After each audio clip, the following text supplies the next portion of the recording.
Welcome back to Deb's True Crime Notebook, where we read the documents for you so you don't have to. We've got more updates from day 4 of the Richard Allen trial. The state's 15th witness, Riley Voorhees, was called to the stand. She was present on the bridge the day of the murders. A resident of Delphi since 2017, she was 16 years old and attended Delphi High School at the time of the murders. She mentioned having Snapchat and being friends with Libby and Abby on the platform. On February 13, 2017, Voorhees stated that she walked the Monon High Bridge Trail to take photos, a routine she followed 2 or 3 times a week. Accompanied by a friend and 2 sisters on the trail, she left for the bridge at 11:30 a.m. and arrived around noon. Voorhees indicated that the route she took to the bridge on a map, which was situated across from the Freedom Bridge. She captured photos both on the bridge and near the water before retracing her steps home via the path past Freedom Bridge, noting she saw no one on the bridge. During her walk back, she encountered a man near Freedom Bridge and recalled needing to arrive home by 2:30 p.m. So she waved and greeted the man, but he did not respond and appeared to be not a happy person. When she learned about the missing girls, she wondered if it had any connection to the man she had seen, who seemed unhappy. When asked by the prosecution for a description of the man, Voorhees noted that he was overdressed for the weather, wore dark clothing, had his face covered, donned a hat, appeared Caucasian, sported a running mask covering his mouth and nose, and kept his hands in his pockets. During the cross-examination, defense attorney Jennifer Auger highlighted that Voorhees had previously informed former Delphi Police Chief Steve Mullen about the individual she spotted on the trail that day. Here's how Voorhees reportedly characterized him at that moment. Age between his early 20s and 30s, larger build, a heavy Caucasian man, brown eyes, a square jaw, and a wrinkled face. Distressed in black jeans, a black hoodie, black boots, and a black mask. Dirty blonde curly hair peeking out from underneath the hoodie. Auger asked Voorhees, "You are 5'7", and the man you saw was taller than you," to which Voorhees replied, "Yes." "Roughly 5'10", Auger stated. "Yes," confirmed Voorhees. During the redirect, prosecuting attorney Stacey Diener inquired whether Voorhees had ever made a statement to police or tried to estimate someone's height or weight.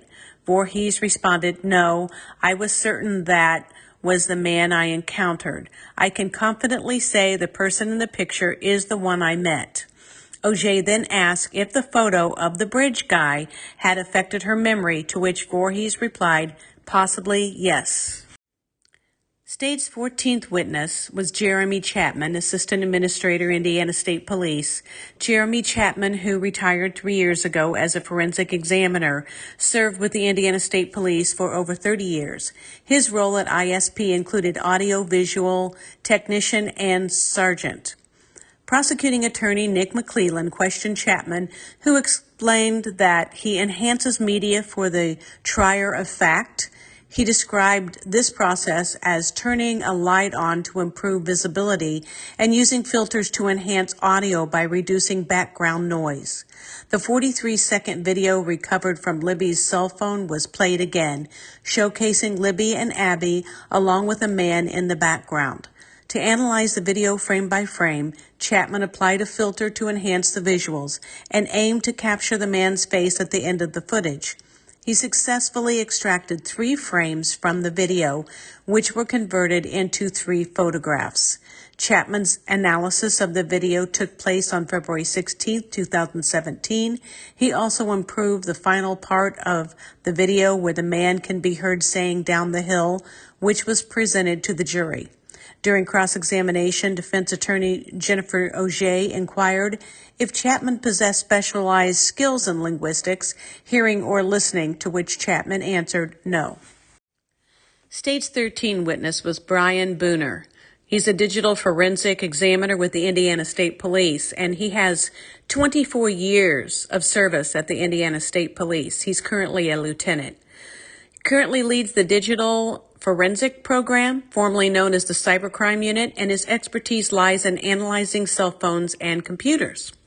While being questioned by prosecuting attorney Nick McClellan, Booner revealed that he has examined hundreds, if not thousands, of phones. He's providing testimony related to the cell phone extraction from Libby's device, which was found at the crime scene. Booner conducted a thorough examination of both the exterior and internal data of the phone. Taking screenshots of images located on the device, he employed specialized software to retrieve information, documenting the photos, messages, videos, and app activities stored on that phone. You get an exact copy of everything on that phone, Booner stated, noting he received Libby's phone on February 15th, 2017. He also mentioned that the phone's battery was dead, requiring him to plug it in for charging. The following is a list of items from Libby's phone. The package content: property record receipt, front of the phone, back of the phone with the case removed, SIM card and tray, screen lock, unlocked homepage, settings with the name of the phone, Liberty's iPhone, setting on iCloud, liberty.german@icloud.com, screenshot of the Apple ID, settings in message, Snapchat settings showing username Liberty. Booner said there were hundreds of pages of data exported off Liberty's cell phone. Booner said he didn't go through every piece of data. Time was of the essence, so he wanted to get data off the phone and in the hands of investigators as soon as possible. When looking through the camera roll, Booner said it showed a video that was taken in the last day or two. The video found on the phone was played for the jury. The video contained audio of sniffling and a voice saying, "There's no path." Then Booner explains that 5 photos that were found on Libby's cell phone. In 4 of the photos, you can see a man behind Abby. Booner said he got the phone back on February 21st, 2017. The 30-second video was recorded at 2:13 p.m. on February 13th, 2017. Visually, you can see the railroad ties of the Monon High Bridge. "I wanted the phone back so I could use every tool available in my tool belt," Booner said, noting that he used several more softwares to get even more information and data off of the phone. However, Booner said this didn't turn up on any new information. On a third check of the cell phone on September 5th, 2017, Booner still did not get new data. On a fourth check of the cell phone on October 12th, 2017, Booner said he reached out to the Department of Human Resources in Washington, D.C. to do a Method 3 extraction. There was a new report with some additional data and information. Booner checked Libby's cell phone a 5th time in 2019 with updated software. During cross-examination, defense attorney Jennifer Auger asked Booner if the photo of Abby on the bridge was on Libby's cell phone, which Booner responded, "Not that I recalled." Cellbrite has the capability to show longitude and latitude coordinates. Auger asked Booner to circle the location on the map where the cell phone was found. Booner said he did not look at GPS data in 2017. Auger then asked Booner if it was true that every time data is extracted from a phone, some data is lost. "We know that now, but we didn't know that in 2017. Booner said, noting there is a possibility some data was lost, such as being overridden or had fallen off over time. Auger said, "That's data you can never get back and data the jury will never know," with Booner responding yes. Booner said GPS location capability through Cellbrite in 2017 shows the general location, but may not pinpoint the exact location. The longer the phone is on, the more it can pinpoint a location. Auger asked Booner if the only GPS coordinates he got were those from video extracted from the phone, which Booner responded yes. Auger then asked if there was an additional GPS coordinates from the later extraction in 2024, which Booner responded that he did not know. The jury asked what time the February 13, 2017 latitude and longitude coordinates were taken on the phone, which Booner said was 2:13 p.m. The jury also asked what information is contained on knowledge base database, which Booner responded that Apple tracks a lot of data, such as health, data, GPS, frequency, locations, number of steps walked, and elevation. Booner said he did not know that database existed until 2018 or 2019. Booner said he believed the Knowledge C database was produced by the Department of Human Resources. Booner said he was not aware of any deleted photos or videos on the phone or throughout Snapchat as of February 14, 2017. Booner also said he did not screenshot the home screen of the phone while it was locked to show the notifications since it was last used. We also have additions from Olahi's testimony earlier today. It's a list of other items that were in the evidence. Let's begin with those. The swab from inside Libby's left wrist, swab from inside Libby's right wrist, swab from Libby's belly button, swab from Libby's thigh, strand of fibrous material from Libby's left hand, swab of blood stain on a tree, black Nike tennis shoe that Abby was wearing, swab from area of blood found on the ground, swab from the ground near Libby's feet, swab from the ground below Libby's head, swab from the ground near the tree that had blood on it, swab sample from the tree with red stains, swab from the red stain on the north side of the tree, swab from Libby's left index finger, swab from Libby's left pinky finger, cell phone found at the scene, swabs collected from the cell phone. Olahi said very few people had access to the items placed in storage. Olahi said all items were placed in separate packages, and Olahi was the only person who recorded each item and discovery. According to Olahi, the autopsies for Libby and Abby were conducted on February 15, 2017. Here is what was collected from the autopsies, with the evidence then taken to the Lafayette Post. Swab collected from Libby's left thigh, swab from Libby's right breast, swab from Libby's left breast, sexual assault evidence collection kit from Abby, sexual assault evidence collection kit from Libby, trace fibers from Abby's upper left arm, black sweatshirt, a 2XL from Delphi Swimming on it, and German on the back. The sweatshirt had red stains on it.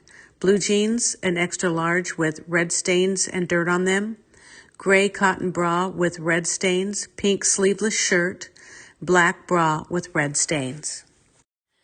Libby's mother wiped away tears as Olahi described the sex assault evidence collection kit. Next, Converse tennis shoes and a .40 caliber cartridge were shown to the jurors in unsealed bags, allowing them to examine how Indiana State Police investigators packaged and gathered evidence. During cross-examination, defense attorney Brad Rosie inquired whether any DNA evidence obtained from the swabs of Libby's wrist was linked to Richard Allen, to which Olahi replied no.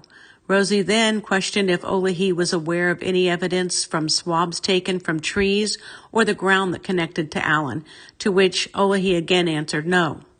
Rosie's frustration became apparent through his tone and volume as Special Judge Francis Gull upheld multiple objections from the prosecution regarding the evidence or relevance of Olahi's knowledge about whether the collected DNA would link to Allen. Rosie then asked Olahi if the sticks found between the girls' bodies appeared to have been intentionally placed there. Olahi responded, "They seemed to be placed there by an individual, indicated it looked like an attempt to conceal, though they were not completely covered." Olahi noted that a logical assumption was Libby's clothes were removed and then put on Abby. Rosie then asked Olahi if he was aware that a blood splatter expert hadn't been recruited to examine the tree evidence until this year, to which Olahi confirmed yes, stating they had a blood spatter expert available in 2017. "I can't provide the time of death, and I believe it's an exact science or an inexact science." Olahi explained Rosie asked if finding an unspent round on a wooded lot was unusual. Olahi replied, "I wouldn't find it unusual to come across a round anywhere in the state of Indiana." While displaying a photo of Deer Creek, Olahi admitted he did not know how or where the girls' belongings ended up in the creek. He mentioned he was never asked to investigate areas north of 300 north of the Mears Trailhead. And now you're up to date for part of the day, most of the day that is, on day 4 in the Richard Allen trial. Can I just ask a favor for you guys? This was a tough day. If you have followed along, I'm sure that many of you felt heartbroken hearing this information. So I'd ask that you, first of all, take a deep breath and relax and try to do something kind for yourself today. Give your family members a hug. And then I ask that you would say a prayer tonight for the families of everyone involved, because this has been a tough week for them. We'll see you next time on Deb's True Crime Notebook. Don't forget to do all the things, and we'll see you soon.